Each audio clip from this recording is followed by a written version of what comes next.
আমাকে বহুবার হুমকি দেওয়া হয়েছে, তোমাকে ব্ল্যাকলিস্ট করা হবে, সৌদি আরব যাওয়া বন্ধ করা হবে। তোমরা আমার সৌদি আরব যাওয়া বন্ধ করবা, তার আগে আমার দয়াল নবী আমাকে 25 বার হজ করাইছে। আমাকে বন্ধ করে দাও, তোমার দেশে আমি না গেলাম, অসুবিধা নাই।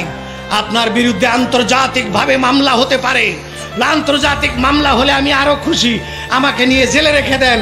আমি আন্তর্জাতিক মামলা কেন, আমি গোটা দুনিয়া ছাড়তে পারি, চাকরি ছাড়তে পারি, মান সম্মান ছাড়তে পারি। যদি আমাকে জঙ্গলের কোনো গর্তে বসবাস করতে হয় সেটা আমি রাজি আছি, কিন্তু আমার রাসূলকে আমি বুক থেকে সরাতে পারবো না, আমার রাসূলকে আমি বলতে পারবো না। তোমরা যতই যা করো, আমি রাসূলকে বলতে পারবো না।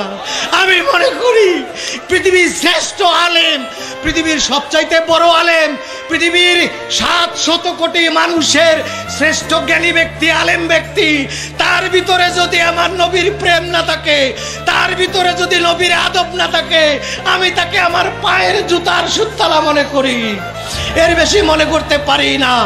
রাস্তার মুচি, রাস্তার চামার, রাস্তার একটা সুইপার যদি তার কলিজায় নবীর প্রেম থাকে, নবীর আদব থাকে, আমি আমার মাথার তাজ তাকে আমি মনে করি।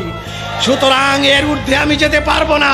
সৌদি আরবের দরকার নাই, মক্কার দরকার নাই, মদিনার দরকার নাই, মদিনাওয়ালা মক্কাওয়ালার দরকার আমার।